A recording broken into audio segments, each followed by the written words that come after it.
కాపాడుకొందును నా సాక్ష్యము, కాపాడుకొందును నా సాక్ష్యము. యేసుతో జీవితం పరమునా శాశ్వతం, యేసుతో జీవితం పరమునా శాశ్వతం. సొంతమైపోవాలి నా యేసుతో, సొంతమైపోవాలి నా యేసుకు, మిళితమైపోవాలి నా క్రీస్తుతో.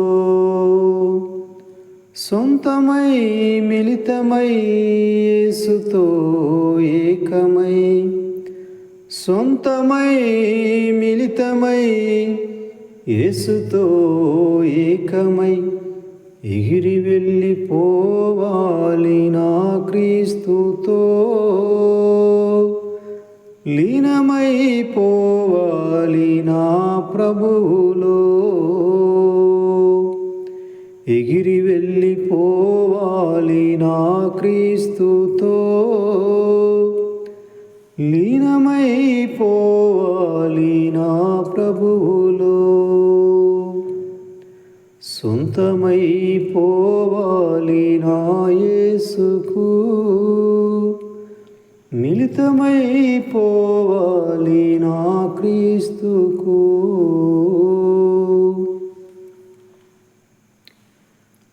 ప్రభునామలో మీకు అందరికీ వందనాలమ్మా. దేవునికి స్తోత్రాలు. ప్రియమైన సహోదరులారా, ఇరుకు ద్వారమున ప్రవేశింప పోరాడుడి. అనేకులు ప్రవేశింపజూతురు గాని వారి వలన కాదని మీతో చెప్పుచున్నాను.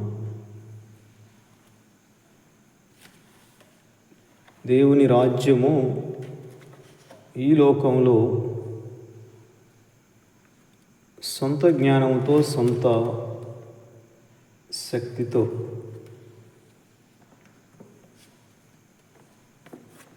నడుచుకునే వారికి ఇరుకు ద్వారముగా కష్టమైనట్టుగా ఉంటుంది.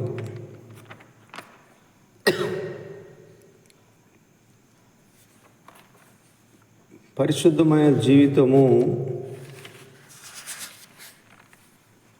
ఆత్మానుసారంగా, ఆత్మ ద్వారా జరిగేది. క్రీస్తు ఆత్మ సహాయం లేకపోతే ఎవరు పరిశుద్ధంగా జీవించలేరు, పరిశుద్ధంగా జీవించలేరు.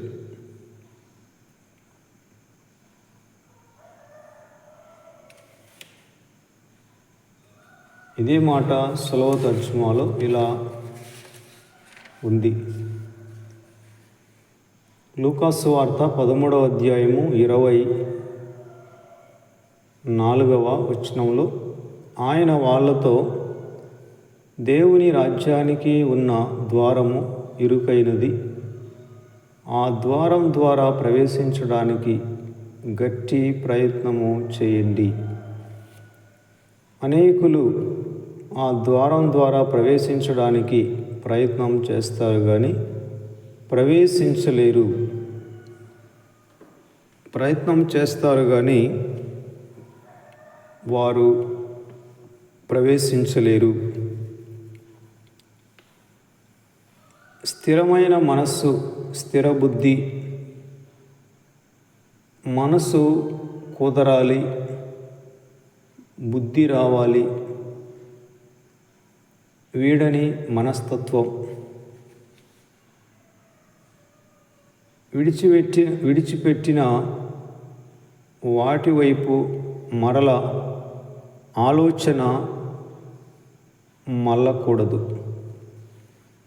నాగటి మీద చేయి పెట్టి వెనుక చూచువాడెవడు? దేవుని రాజ్యానికి పాత్రుడు కాడు.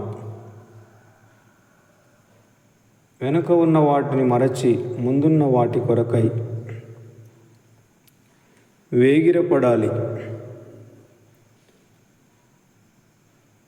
ప్రియమైన సహోదరులారా, ప్రభు ఆత్మ సహాయం ద్వారా ఈ లోకంలో క్రీస్తు కొరకు జీవించడం కష్టమేమి కాదు. ప్రభు కష్టము అనలేదు, ఇరుకు ద్వారము అన్నాడు. ఇరుకులో విశాలత. ఇరుకునందుండి నేను మొరపెట్టగా విశాల స్థలంలోనికి నన్ను తోడుకొని వెళ్ళెను అని మహారాజైన దావీదు ఆత్మ ద్వారా పలికినాడు కదా. ఇరుకులోనే ఇరుకుగా కష్టం అనిపిస్తూ ఉంది అంటే కష్టంలోనే ప్రభు వైపు చూస్తే సులభంగానే గమ్యము చేరుస్తాడు. నా కాడి సులువు, నా భారము తేలిక. నేను దీన మనస్సు గలవాడను, సాత్వికుడను గనుక మీ మీద నా కాడి ఎత్తుకుని నా యొద్ద నేర్చుకునుడి. నా ఆజ్ఞలు భారమైనవి కావు. ఆయన సేవకులమై ఉండుట ఎంతో స్వల్ప విషయం. ఎంత స్వల్ప విషయం అంటే ప్రభు నడిచాడు నీటి మీద. ప్రభు ఆజ్ఞను పొందుకొని సీమోను పేతురు కూడా నీటి మీద నడిచాడు. ప్రభు వైపు మనం చూస్తున్నంత కాలం దేవుని రాజ్యపు ప్రభావాన్ని కలిగి ఉండటం మనకేమంత కష్టం కాదు. లోకాన్ని చూసినప్పుడే పేతురు అటు ఇటు చూసినాడు, గాలిని చూసినాడు. ఎదురుగా ఉన్న ప్రభువును చూడకుండా అటు ఇటు చూసి మునిగిపోసాగినాడు. అయితే ప్రభువా నన్ను రక్షించమని కేకలేసినాడు. మనం కూడా మునిగిపోతామేమో, ఇరుకున పడిపోతామేమో అని మనకు భయం కలిగినప్పుడు ప్రభువా నన్ను రక్షించమని కేకలు వేయాలి. ఆపత్కాలమందు నీవే నా ఆశ్రయము, నాకు అధైర్యమో పుట్టింపకుము.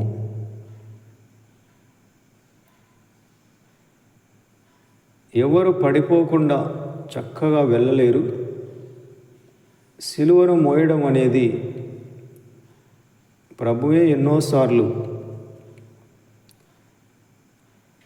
కింద పడేసినాడు, కానీ సిలువ దగ్గరే ఉన్నాడు.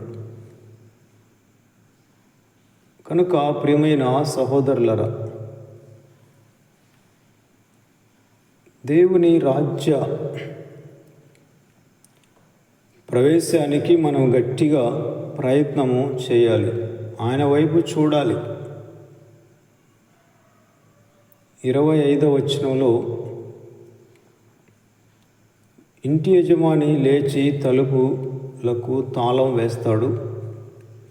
మీరు బయట నిలబడి తలుపు తడుతూ, అయ్యా మా కోసం తలుపు తెరవండి అని వేడుకుంటారు. కానీ ఆయన మీరెవరో, ఏ ఊరి నుండి వచ్చారో నాకు తెలియదు అని సమాధానం చెబుతాడు. అప్పుడు మీరు మీతో కలిసి తిన్నాము, మీరు మా వీధుల్లో బోధించారు అని అంటారు. కానీ ఆయన మీరెవరో నాకు తెలియదు, ఎక్కడి నుండి వచ్చారో తెలియదు, ఇక్కడ నుండి వెళ్ళండి, మీరంతా దుర్మార్గులు అని అంటాడు. మీరు అబ్రహామును, ఇస్సాకును, యాకోబును, ఇతర ప్రవక్తలను దేవుని రాజ్యంలో చూస్తారు. మిమ్మల్ని బయట పారవేసినందుకు మీరు దుఃఖిస్తారు, బాధను అనుభవిస్తారు. ప్రజలు ఉత్తర దిశగా, దక్షిణ దిశ నుండి, తూర్పు పడమరల నుండి దేవుని రాజ్యంలో జరుగుచున్న విందుకు వచ్చి తమ తమ స్థానాల్లో కూర్చుంటారు. ఇప్పుడు చివరి స్థానాల్లో కూర్చున్న వాళ్ళు అక్కడ ముందు స్థానాల్లో కూర్చుంటారు. ఇప్పుడు మొదటి స్థానాల్లో ఉన్న వాళ్ళు అక్కడ చివరి స్థానాల్లో కూర్చుంటారు అని అన్నాడు.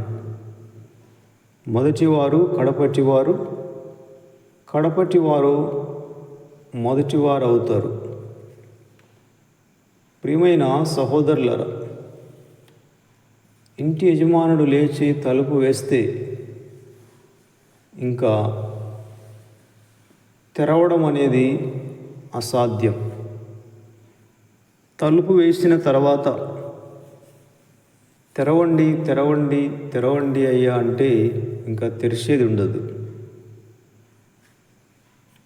అందుకే తలుపు వేయకముందే, తలుపులు తెరచి ఉండగానే ఈ లోకంలో మనం ఎంతో జాగ్రత్తగా అప్రమత్తమై పరిశుద్ధమైన జీవితాన్ని జీవించాలి. లోకాకర్షణల వైపు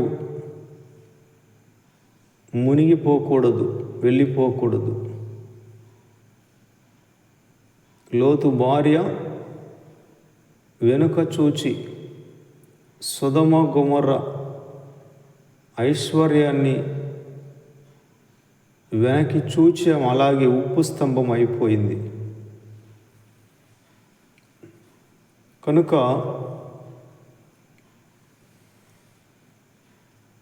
తలుపులు తెరవబడి ఉండగానే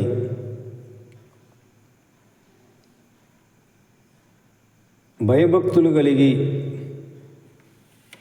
ప్రభు ఇచ్చిన రక్షణ, సొంత రక్షణను భయముతో వణకుతో కొనసాగించుకోవాలి. ఆయన ఎప్పుడు వస్తాడో ఎవరికేం తెలుసు, వచ్చినప్పుడు చూసుకుందాము. ముందు లోకంలో ఉన్న వాటిని అనుభవిద్దామని నిర్లక్ష్యంగా, భయం లేకుండా, భక్తి లేకుండా లోక సంబంధమైన ఇచ్చలలో మునిగి తేలుతుంటే అనుకొనని గడియలో ప్రభువు వస్తాడు. సంఘము ఎత్తబడుతుంది. తలుపు వేయబడితే ఇంకా తెరవమని ఎంత అరిసినా, కేకలు వేసినా ఇంకా తలుపు తెరవబడదు. ప్రాణం ఎప్పుడు పోతుందో, ప్రభు రాకడ ఎప్పుడు వస్తుందో ఎవరికీ తెలియదు. ప్రాణం పోకముందే, ప్రభు రాకముందే స్థిరులమై పరిశుద్ధమైన జీవితాన్ని జీవిస్తూ ఉండాలి. నిర్లక్ష్యం పనికిరాదు. నోవహు కాలంలో, లోతు కాలంలో ఆ ప్రజలందరూ లోకాశల్లో మునిగి తేలేరు. అందుకే వాళ్ళని జలప్రలయం ముంచివేసింది. నోవహు కుటుంబం 8 మంది మాత్రమే జలప్రలయాన్ని తప్పించుకున్నారు. తలుపు వేస్తే ఓడకి ఇంకా ప్రజలు నోవహు ఓడ చుట్టూ కేకలేసినా ఇంకా తెరిచేది ఉండదు. ఇక్కడ కూడా ఇంటి యజమానుడు లేచి తలుపు వేసిన తర్వాత మీరు వెలుపల నిలిచి తలుపు తట్టి, మనం వెలుపల ఉండకూడదు. ప్రస్తుతం మనం ఇప్పుడు లోపల ఉండాలి. వేసిన తర్వాత తట్టడం అనేది అది కృపను నిర్లక్ష్యం చేయడం. ఇష్టానుసారంగా జీవించి, భయభక్తులు లేకుండా జీవించి, తనకు నచ్చినట్లుగా విచ్చలవిడిగా బ్రతికి చేతులు గలినాక ఆకులు పట్టుకుంటే లాభం ఉండదు.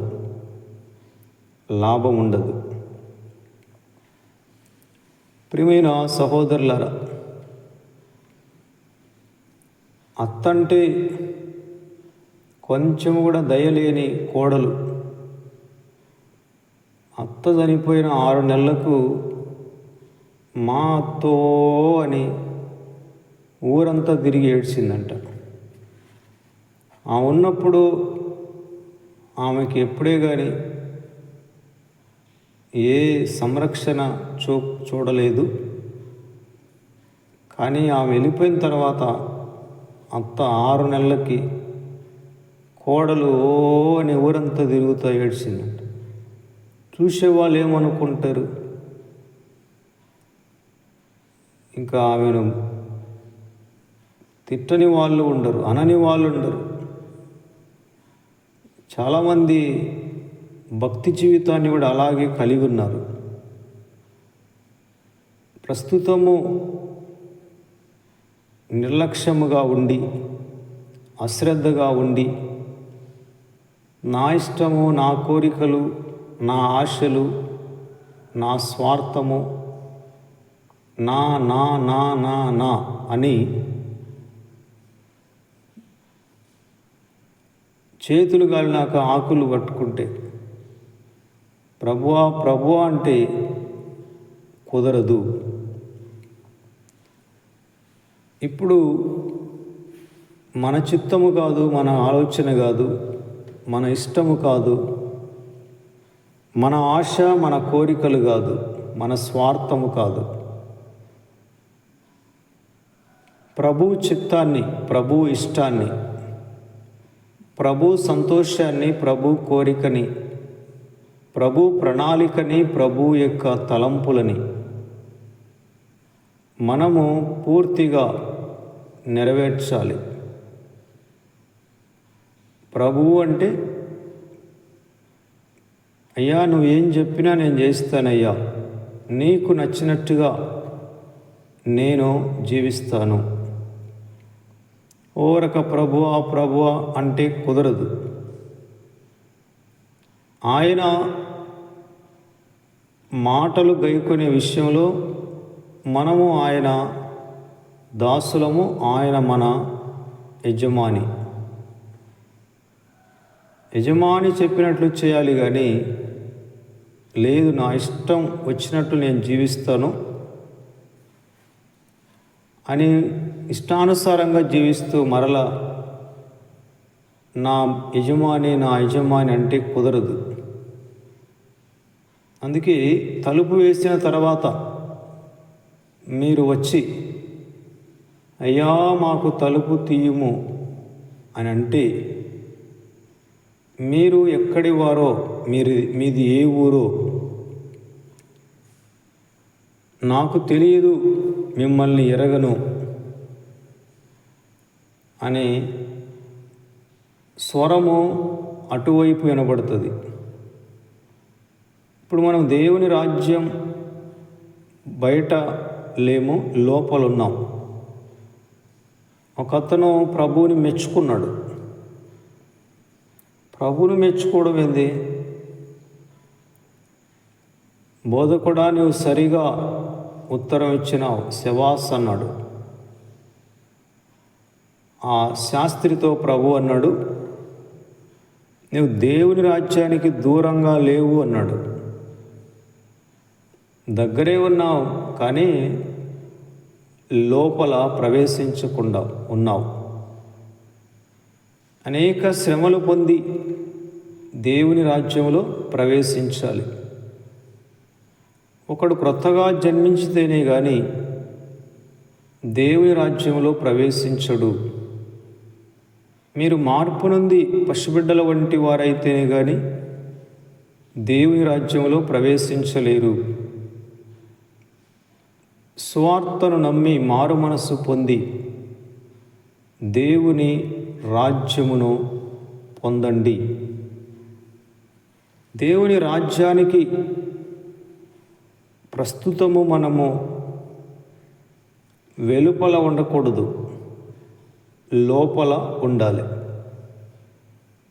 ప్రభు చేత ఆశీర్వదింపబడిన వారలారా, వెలుపల నిలువనేలా లోపలికి రండి.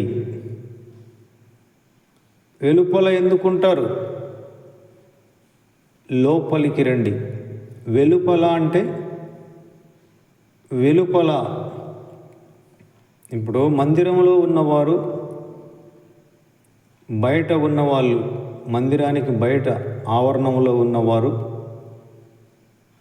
వాళ్ళ చేష్టలు ఎలాగుంటాయి? మందిరంలో ఉన్నవారు ఆరాధన జరిగేటప్పుడు వాక్యం రాసుకుంటాను, బైబిల్ చూసుకుంటాను, ప్రార్థన చేసుకుంటున్నాం, మరి ప్రభు వైపు చూస్తూనో భయభక్తులు కలిగి ఉంటారు. ఇది లోపల ఉన్నవారి పరిస్థితి. అదే బయట ఆ గేటు దగ్గర అక్కడో ఆ గోడ దగ్గర ఉన్న వాళ్ళు ఏం చేస్తుంటారు? ఇంకా అటు ఇటు చూస్తుంటారు, ఇంకా ఏదో మాట్లాడుకుంటుంటారు, ఇంకా బయట పిల్లలు అరుస్తుంటారు, ఇంకా ఏదో వాళ్ళ లోకం వాళ్ళది. ప్రకటన గ్రంథంలో మందిరానికి వెలుపల బయటి ఆవరణంలో ఉన్న వారిని లెక్క పెట్టద్దు, వాళ్ళందరినీ లెక్క పెట్టద్దండి, లోపల ఉన్న వారిని లెక్క పెట్టండి అన్నాడు. లోపల ఉన్న వారిని లెక్కించండి. అందుకే ప్రియమైన సహోదరులారా, బయట ఉండడం అనేది, వెలుపల ఉండడం అనేది ప్రమాదకరం. అందుకే మనం ప్రభు వచ్చినప్పుడే కాదు,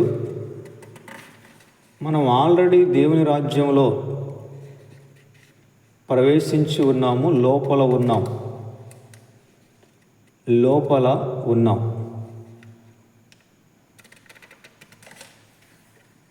దగ్గరగా కాదు, లోపల. కనుక లోపల ఉన్న వాళ్ళు భయభక్తులు కలిగి ఉంటారు. ఎంతో మరి అణిగి ఉంటారు.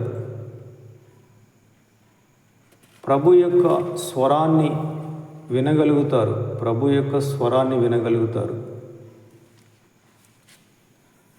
కనుక ప్రియమైన సహోదరులారా,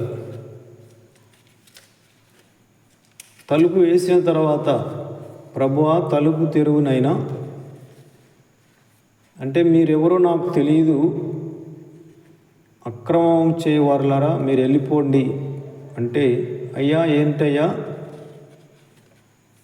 మేము నీకు తెలియదా? మేము నీ సన్నిధిలో భోంచేసినాము నాయనా, నీవు మా వీధులలో బోధించినావు, మా ఇంట్లో కూడా ప్రార్థన పెట్టించినాం, భోజనాలు కూడా పెట్టించినామయ్యా.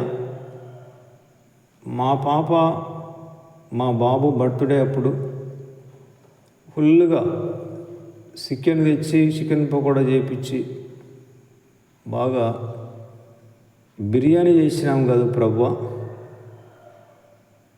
ఇవన్నీ చెబుతారు. బిర్యానీ చేసినావు, చికెన్ పకోడా చేసినావు, కేక్ తెచ్చి కట్ చేసినావు, ప్రార్థన చేయించినావు, సేవకుడికి కానుక ఇచ్చినావు, విశ్వాసులందరూ మిగతా వాళ్ళు వచ్చి భోజనం చేశారు, వాస్తవమే. కానీ నా ఇష్టాన్ని నువ్వు ఎప్పుడు నెరవేర్చలేదు, నా చిత్తాన్ని నువ్వు ఎప్పుడు చేయలేదు. ఏదో నిన్ను గొప్ప అనుకోవాలని ఆహా ఓహో ప్రజల మెప్పు కోసం నువ్వు అలా జీవించావు, నువ్వు అలా చేశావు.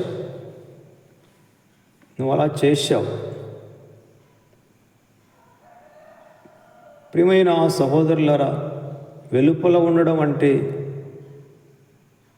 ప్రజల మెప్పును కోరుకోవడం, ప్రజలు చూడాలని. లోకంలో ఉన్నవారు భయంకరమైన పిసినారులుగా ఉంటారు. కానీ వాళ్ళ బిడ్డల పెళ్ళి కానీ ఏదైనా శుభకార్యం అయితే భారీగా ఖర్చు పెడతారు. ఎందుకు అంటే అందరూ చూసి ఆహా ఓహో అనాలి కదా, ఏం పెట్టినాడబ్బా, పిల్లోడు పెళ్ళి ఏం చేసినాడు, ఎన్ని రకాల వంటలు, అబ్బాబ్బాబ్బా ఏం ఖర్చు పెట్టినాడని ఆహా ఓహో అనాలి కదా. కానీ ఆ మనుష్యుడు ఎప్పుడే కానీ ఎంగిలి చేత్తో కూడా కాకిని తోలినోడు కాదు. కనీసం నిరుపేదలకి, భిక్షగాళ్ళకి ఒక్క 10 రూపాయలన్నా సంతోషంగా మంచి హృదయంతో ఇచ్చినవాడు కాదు. భిక్షగాడెందుకు, సొంతం తోడబుట్టిన వాళ్ళకే, తోబుట్టువులకే ఎప్పుడు కన్నీరు తుడిచిన వాడు కాదు. పిల్లోడి పెళ్ళి మాత్రం జనాలు పేరు పొందుకోవాలని, ఆహా ఓహో అనుకోవాలని భారీగా ఖర్చు పెట్టినాడు. ఇలాంటి వాళ్ళు ఉండారు లోకంలో, గొప్పలకు పోతారు, ప్రజలు మెచ్చుకోవాలి. ఏం పెట్టినారు ఈ జిల్లాలో, ఈ మండలంలో అట్లా పెళ్ళి ఎవరు చేయలేదు అని గొప్ప డంబానికి పోతారు. డంబం జీవపు డంబం అంటారు. అంటే ప్రజలు మెచ్చుకోవాలి, ప్రజలు అబ్బా అనాలంట. చూడండి, అలాంటి వాళ్ళని ప్రభు మెచ్చుకోడు. లోకంలో ఘనమైనది ప్రభు దృష్టికి అసహ్యం. మనం ఏదైనా చేస్తే ప్రజలు చూడాలా, మనం ఏదైనా దాన ధర్మాలు చేస్తే ప్రజలు చూడాల్సిన అవసరం లేదు. రహస్యమందు చూసే తండ్రికి మాత్రము తెలిస్తే చాలు. రహస్యమందు చూసే తండ్రికి మాత్రమే తెలిస్తే ఆయనకు మాత్రమే తెలిస్తే చాలు. ఇప్పుడు మందిరంలో ప్రార్థనలు జరుగుతాయి కదా, ఆదివారం ఆరాధన, ఉపవాస ప్రార్థన. అక్కడ మూలన ఆ రైట్ సైడ్ ఇంతలావు పెట్టె ఉంటుంది, కానుక పెట్టె, పెద్ద పెట్టె పెట్టినారు. అంత పెట్టె కాదని ప్రార్థన చేసేటప్పుడు నా చేతికి ఇస్తారు. నాకు అది ఇబ్బందికరంగా ఉంటుంది. దయచేసి నాకు ఇవ్వకండిమ్మా అని నేను లోపల అనుకుంటానే తీసుకుంటాను. అంత లావు పెట్టె ఉంది, పెద్దది, మోయలేనంత పెట్టె ఉంది. దాంట్లో రహస్యంగా వేయరు కానీ నా చేతికి ఇస్తారు.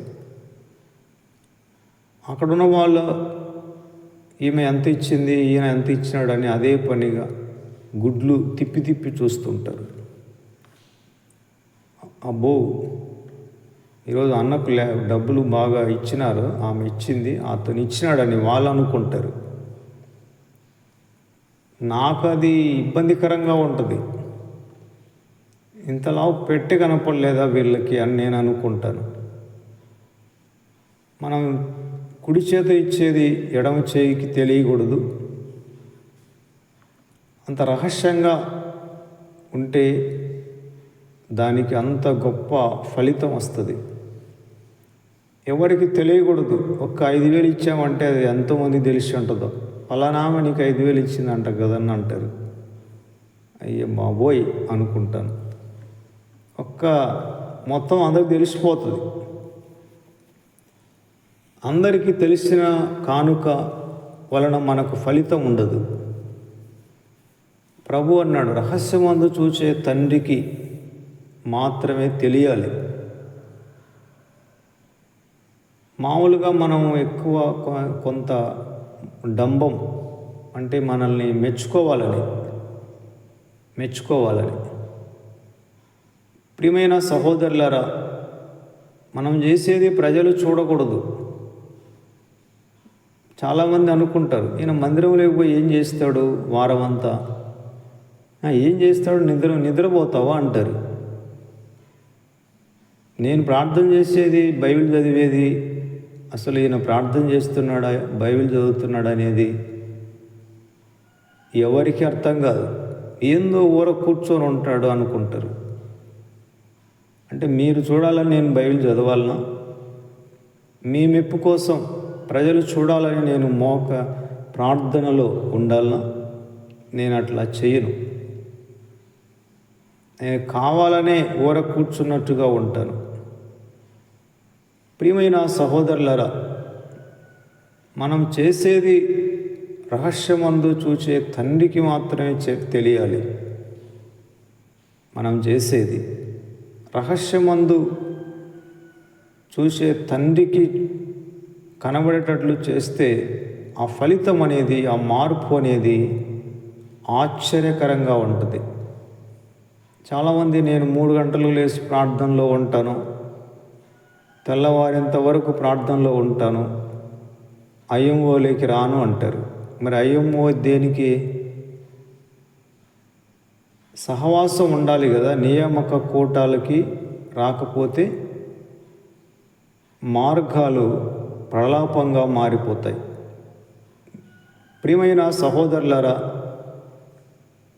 కొంతమంది చూశారా, కొంతమంది ఆదివారం ఆరాధనకు వస్తే సోమవారం వేరే చోటికి ప్రార్థనకి వెళ్తారు.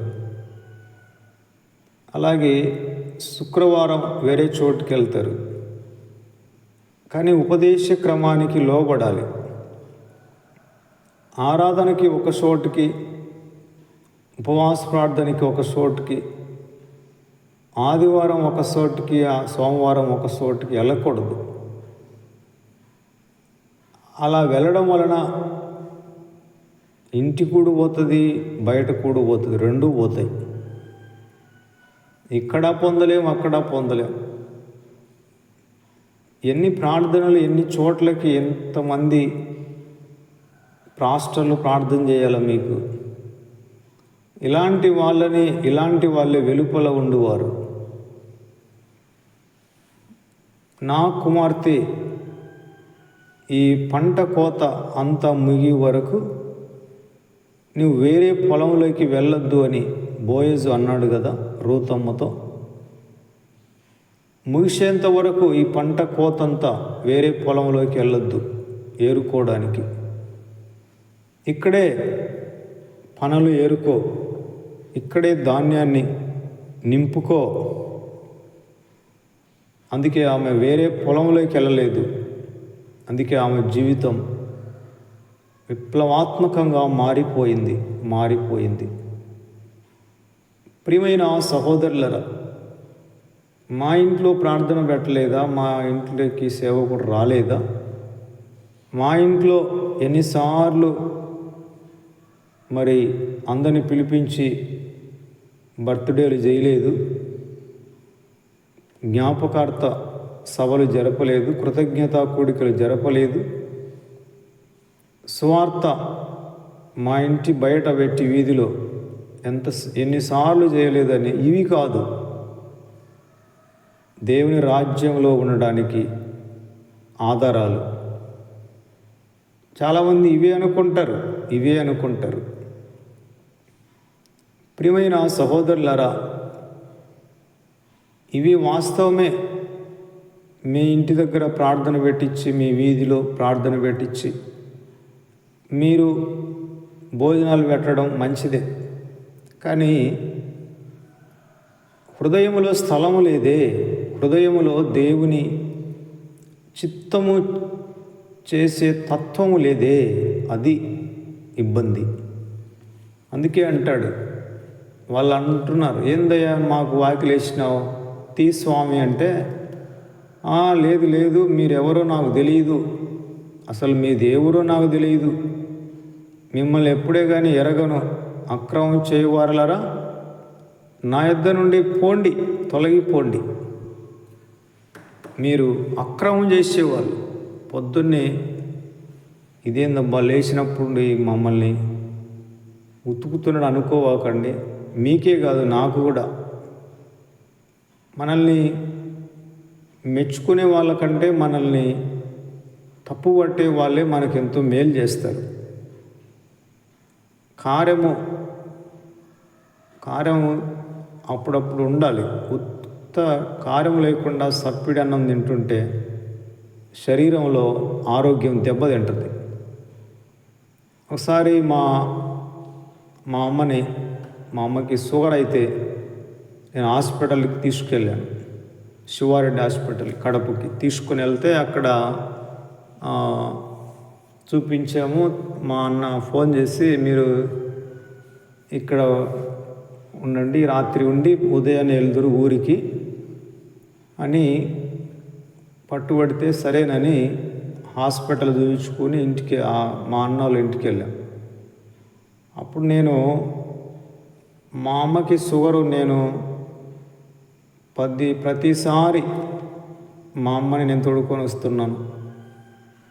మరి మా అమ్మతో పాటు నేను వస్తున్నాను కదా, మరి నాకు ఏమైనా వస్తుందేమో షుగర్ అని నేను అనుకుంటా పడుకున్నాను. అయితే ప్రభు చెప్పిన మాట ఏంటంటే, ఉప్పు కారం తిన్నాయినా అన్నాడు. షుగర్ వస్తుందా నీకు, ఉప్పు కారం తిను అన్నాడు. అంటే మనకు ఎప్పుడు పొగిడే వాళ్ళే కాదు, మెచ్చుకునే వాళ్ళే కాదు, అప్పుడప్పుడు మనల్ని బాధ పెట్టేవాళ్ళు, అంటే హెచ్చరించే వాళ్ళు కూడా మనకుంటే మనకెంతో మేలు. మనం అలర్ట్ అవుతాం.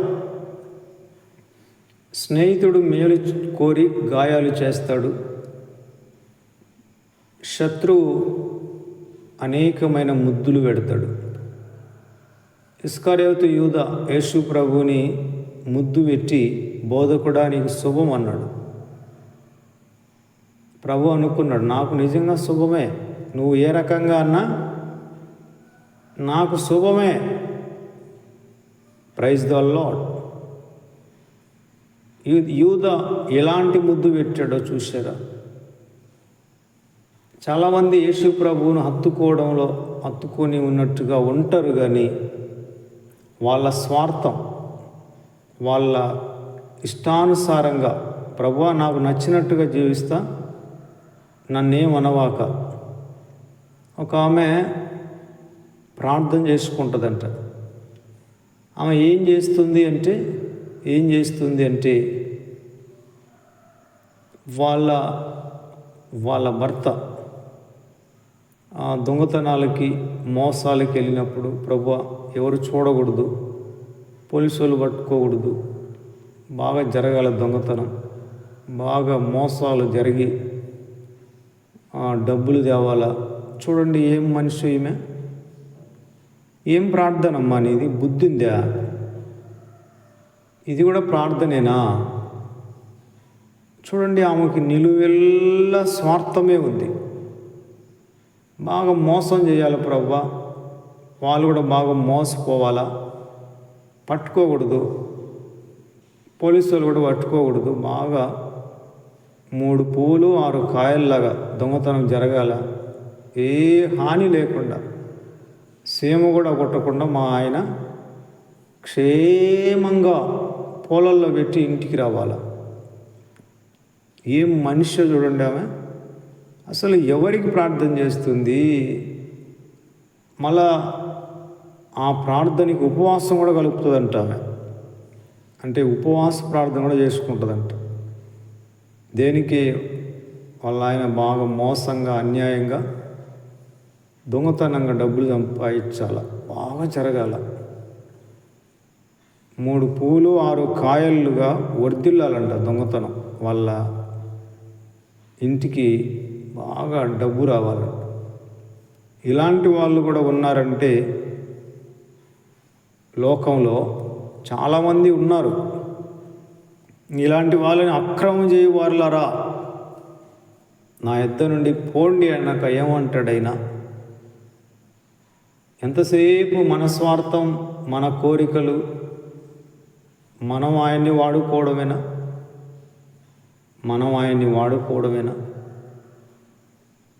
ఆయన కొరకు మనం జీవించాలి కదా, ఆయన మనల్ని వాడుకోవాలి కదా. నువ్వు వెళ్ళి దేవుని రాజ్యాన్ని ప్రకటించు అన్నాడు. అంతేగాని మన కోరికలు, నువ్వు యేసుప్రభువుని నమ్ముకో, అంతా బాగుంటుంది, నువ్వు ఏమనుకుంటే అది జరుగుతుంది. ఏం మంత్రమా? నాకు ఇప్పుడే జరగాల. ప్రభు ఏంటంటే మేలు అనేది మనకు ఏదైనా తప్పకుండా జరుగుతుంది. అలాగని కేవలం ప్రజలకి నువ్వు ప్రభుని నమ్ముకో, నువ్వు బాగుపడతావు, నీకు అన్నీ మేలే అనకూడదు. జనాలు ఏంటంటే సులభంగా రావాలి ఏదైనా. నేనేం కష్టపడను, నాకేమి రావద్దు, సీమ కూడా కొట్టకూడదు, కానీ నేను బాగుపడాలా అంటారు. అలాంటి వాళ్ళే అక్రమం చేయువారు.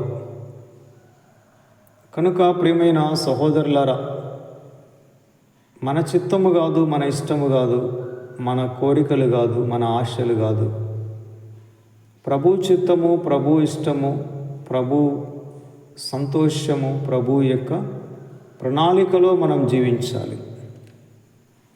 ఆయన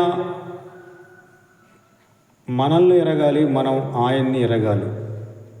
అందుకే అన్నాడు, అబ్రహాము, ఇస్సాకు, యాకోబులను సకల ప్రవక్తలు దేవుని రాజ్యంలో ఉంటారు.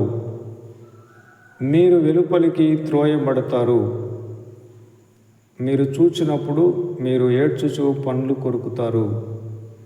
తూర్పు నుండి, పడమర నుండి, ఉత్తరం నుండి, దక్షిణం నుండి వచ్చి దేవుని రాజ్యంలో కూర్చుంటారు.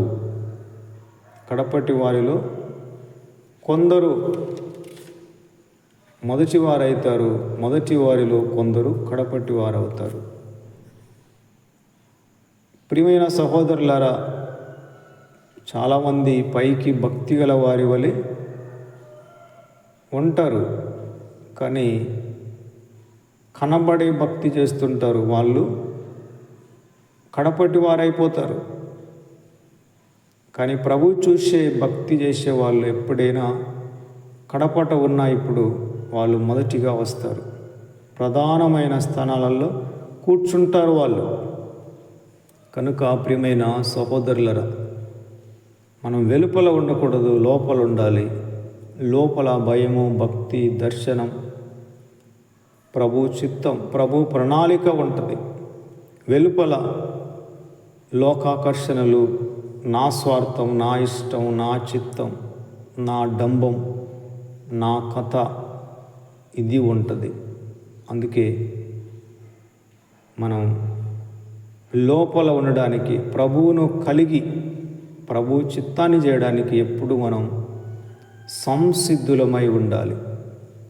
ప్రభు ఈ మాటలు దీవించునుగాక. అందరికీ వందనాలమ్మ. దేవుని స్తోత్రాలు.